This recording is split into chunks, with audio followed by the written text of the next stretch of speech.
I use scripts for my videos. Although I do try to make my speech as natural as possible, most likely it can be inferred by my cadence and tone of voice in other videos that I'm reading off a screen. After all, no one is perfect. Some people are able to speak off the cuff, keep their thoughts ordered, and talk and make sense without rambling and stumbling over their words.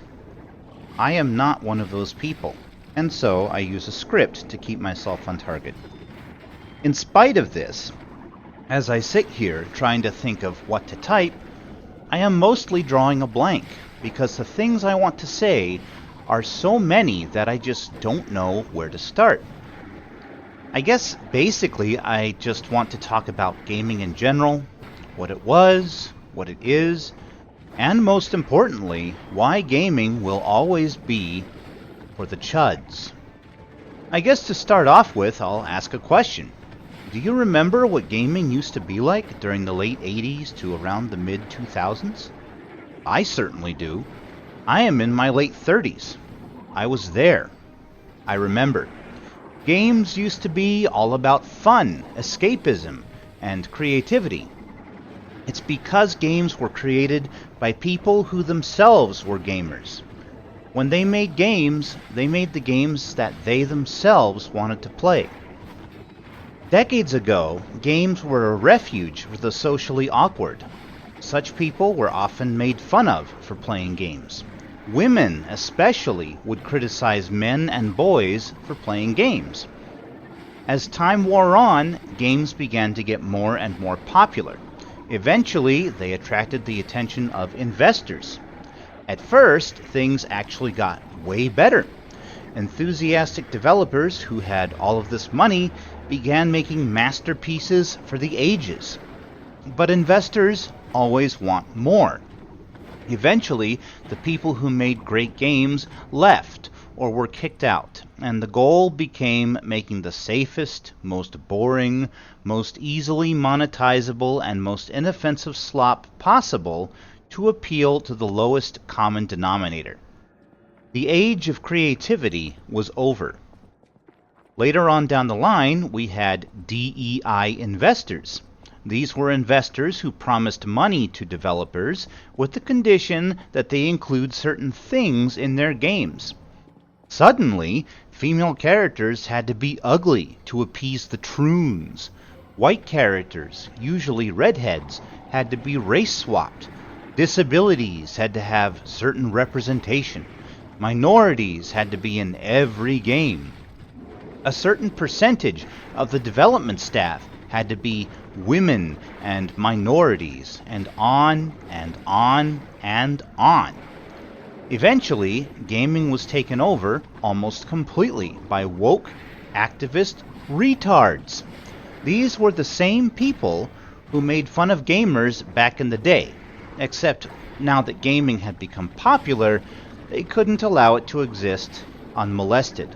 Excuse me. And so they have been trying over the years to remake gaming. They have been attempting to tone down and remove all of the aspects of gaming that they consider to be problematic. Here's the problem though. The main audience for games is mostly white or Asian straight men. The whole concept of a game is something that appeals more to the male brain than the female brain. Many men play multiplayer games to satisfy their competitive urges. Most women would rather be doing other things than engaging with an interactive story on a screen, especially when those stories often depict the kind of violence and masculine bravado that most women find unappealing.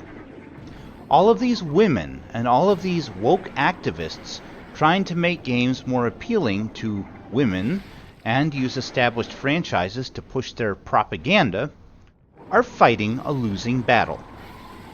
The main audience for games is white or Asian straight men. They are trying to make games for an audience that literally does not exist.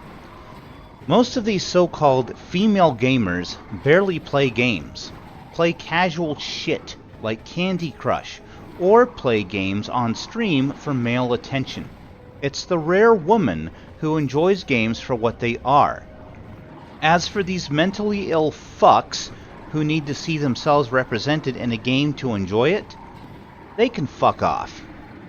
Gaming is for the chuds. It has always been for the chuds. Yes, the woke have killed franchises and killed studios.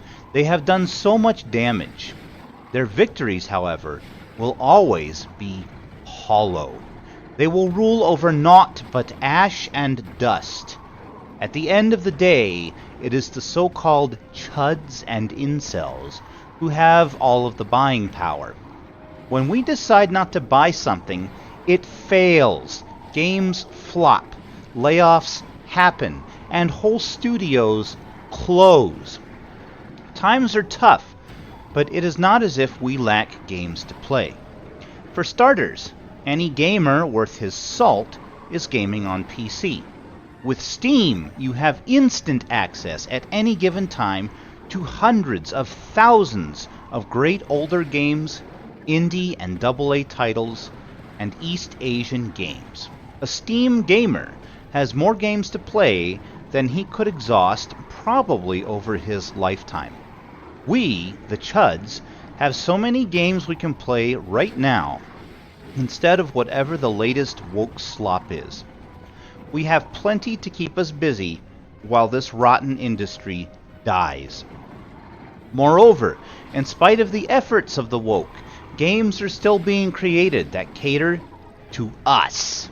We have, just off the top of my head, Stellar Blade 1 and 2, Space Marine 1 and 2, Bolt Gun 1 and 2, Ion Fury, Wrath, Aeon of Ruin, Dusk, Amid Evil, Tides of Annihilation, the first Berserker Kazan, Claire Obscure Expedition 33, Lords of the Fallen 2, Dragon Sword Awakening, and so many more.